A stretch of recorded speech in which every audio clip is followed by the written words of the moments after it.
પાટણના ચાણસ્માના જીલિયા ગામે જે છેલ્લા ઘણા સમયથી અસામાજિક તત્વોને લઈને સમાચારો સામે આવી રહ્યા છે, ક્યાંક આપણે જોયું હતું કે ભાવેશ રબારીનો વરઘોડો કેમ નથી કાઢવામાં આવતો, એ સમગ્ર માંગની સાથે ઠાકોર, ક્ષત્રિય અને દરબાર સમાજ પણ મેદાને આવ્યો છે. પરંતુ હવે અંતે ભાવેશ રબારી અને તેની જે ગેંગના બીજા લોકો છે, એ લોકોની સામે ફરિયાદ થઈ છે. આ ફરિયાદ કેમ અને કોના દ્વારા કરવામાં આવી છે, દરેક વાતને લઈને વિગતે ચર્ચા કરીએ. નમસ્કાર, હું હંસિની અને તમે જોઈ રહ્યા છો નિર્ભય ન્યૂઝ.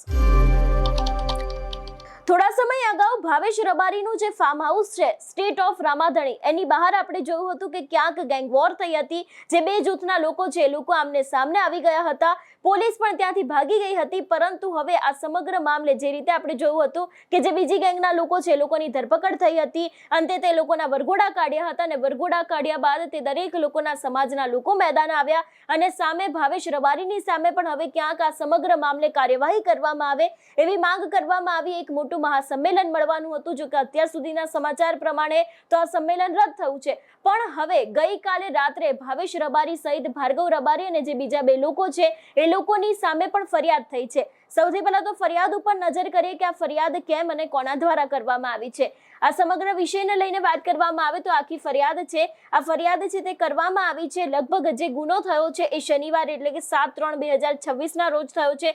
સમયગાળો લગભગ 7 થી 7:30 ની વચ્ચે છે અને જે ગઈકાલે રાત્રે આ સમગ્ર બાબતે ફરિયાદ કરવામાં આવી છે. ખાસ કરીને અત્યાર સુધી જે રીતે અમારી પાસે મળતી વિગતો છે એ રીતે વાત કરવામાં આવે કે જ્યારે આ આખા બનાવની શરૂઆત થઈ હતી, જે આખો બંને જૂથો આમને સામને આવ્યા હતા, એની જે પહેલા એક ગામની અંદર એક મંદિર બનવાનું હતું ને એ જ મંદિરના પૈસાની લેતી દેતી મામલે ક્યાંક બંને જૂથો વચ્ચે અણબનાવ ચાલી રહ્યો હતો ને એ જ સમગ્ર મામલે ભાવેશ રબારી દ્વારા એક ગાડી ઉપર હુમલો કરવામાં આવ્યો હતો ને અંતે આખી ઘટના છે તે સામે આવી હતી. ને હવે એ જે ગાડી ઉપર હુમલો કરવામાં આવ્યો છે એ જ મામલે ભાવેશ રબારીની સામે ગઈકાલે રાત્રે ફરિયાદ થઈ છે. ફરિયાદ કોના દ્વારા કરવામાં આવી છે એ વિષયને લઈને જો વાત કરવામાં આવે તો ખાસ કરીને અહીંયા ફરિયાદીમાં નામ લખવામાં આવ્યું છે જહાજી ઉર્ફે જહુ છે, એમના દ્વારા આખી આ ફરિયાદ કરવામાં આવી છે. ખાસ કરીને કોની સામે ફરિયાદ કરવામાં આવી છે તો સૌથી પહેલા તો છે ભાવેશભાઈ દેસાઈ, ભાર્ગવભાઈ દેસાઈ, અક્કી દેસાઈ અને દેવ દેસાઈ. આ ચારેય લોકોની સામે અત્યારે હાલ ફરિયાદ થઈ છે ગઈકાલે રાત્રે, એવી પણ વિગતો સામે આવી રહી છે. અને અહીં લખવામાં આવ્યું છે અંદાજે 6 થી 7 અજાણ્યા ઈસમો, એટલે ખાસ કરીને જે રીતે આખા બંને જૂથો વચ્ચેની અથડામણ સામે આવી હતી ને એ જ અથડામણમાં હવે અંતે આ જે બીજા લોકો છે એમની આખી જે ગેંગ કહેવાય છે ને આ ગેંગના જ સભ્યો છે એવી પણ વિગતો અત્યારે હાલ સામે આવી રહી છે. સૂત્રો પાસેથી માહિતી મળી રહી છે અને એ જ દરેક લોકોની સામે એટલે કે ભાવેશ રબારી જે આખી ગેંગના આકા કહેવાય છે, ભાર્ગવ દેસાઈ છે, અક્કી દેસાઈ છે, દેવ દેસાઈ છે ને ખાસ કરીને અંદાજે બીજા 6 થી 7 અજાણ્યા ઈસમો છે, દરેક લોકોની સામે ફરિયાદ નોંધાઈ છે. જીલિયાનો આખો જે વિવાદ સામે આવ્યો એ વિવાદની શરૂઆત ક્યાંક એક મંદિર બનવાનું હતું ગામમાં ને એ જ મંદિરના જે પૈસા હોય છે પૈસાથી ક્યાંક શરૂ થયો હતો અને પૈસામાં જે એક વ્યક્તિ છે એમના દ્વારા પૈસા બીજેથી લઈ તો લેવામાં આવ્યા હતા પરંતુ હજી સુધી અહીંયા જમા નહોતા કરાવવામાં આવ્યા. એ દરેક વાતને લઈને ભાવેશ રબારી છે એમના દ્વારા ક્યાંક અને તેમના જે બીજા સાગરીતો છે એમના જ દ્વારા તે એમની ગાડી ઉપર હુમલો કરવામાં આવ્યો હતો. એ જ દરેક વાતને લઈને હવે આ ફરિયાદ કરવામાં આવી છે. બાકી જો વાત કરવામાં આવે તો અહીં પણ બીજું ઘણું બધું આ સમગ્ર ફરિયાદને લઈને લખવામાં આવ્યું છે કે કેવી રીતે ગાડીને કાચ તોડી નાખવામાં આવ્યા હતા અને અંદાજે 40,000નું નુકસાન કરવામાં આવ્યું હતું, એવી પણ વિગતો લખવામાં આવી છે. એટલું જ નહીં, અહીંયા તેમના દ્વારા ખરેખર આખી હકીકત લખવામાં આવી છે કે શું થયું હતું, ઘટનાની આખી વિગતે જાણ કરવામાં આવી છે ને જે આખો બનાવ ગાડી તોડવાથી લઈને શરૂ થયો હતો એ જ બનાવને લઈને ક્યાંક છે અહીંયા આ ફરિયાદની અંદર વાત કરવામાં આવી છે. એટલે જે રીતે ભાવેશ રબારી અને તેમના જે બીજા લોકો છે એ લોકોએ હુમલો કર્યો હતો ને એ બાદ ક્યાંક જે આખું આ ફાર્મ હાઉસ છે એ જ ઘટના સ્થળે આખી આ જે ઘટના ફરી વખત બની હતી, કારણ કે સામેવાળા જૂથે પણ પછી તેમના ઉપર હુમલો કરવાની શરૂઆત કરી હતી.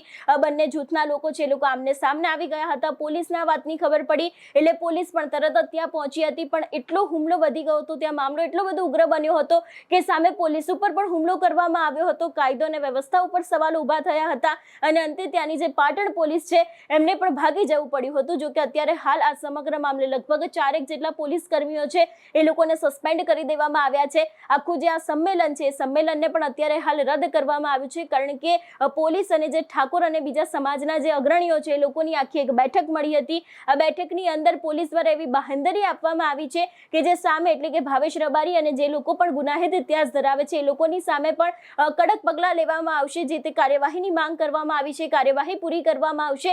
એટલા જ માટે થઈને અત્યારે હાલ એક તરફ આ સંમેલન રદ તો કરવામાં આવ્યું છે, પણ બીજી બાજુ જે બીજા સમાજના લોકો છે એ લોકોની અંદર ભારે રોષ જોવા મળી રહ્યો છે કે કેમ આવું કરવામાં આવી રહ્યું છે. એટલે ખાસ કરીને હવે આ સમગ્ર મામલે જોવાનું રહેશે, કારણ કે એક તરફ જ્યારે હવે ભાવેશ રબારી અને જે બીજા લોકો છે એ લોકોની સામે પણ ફરિયાદ થઈ ગઈ છે. આપણે જોયું હતું કે આ સમગ્ર મામલે પાટણ પોલીસ એક્શનમાં આવી હતી, કારણ કે ભાવેશ રબારી અને તેની જે આખી આ ગેંગ છે મસ્તાની, એમના ઉપર ગુસ્સી ટોક જેવા પણ ક્યાંક આરોપો લાગેલા છે. એટલું જ નહીં, તેના સિવાય પણ બીજા ઘણા બધા એવા ગુનાઓ છે, ગુનાહિત ઇતિહાસ ધરાવે છે.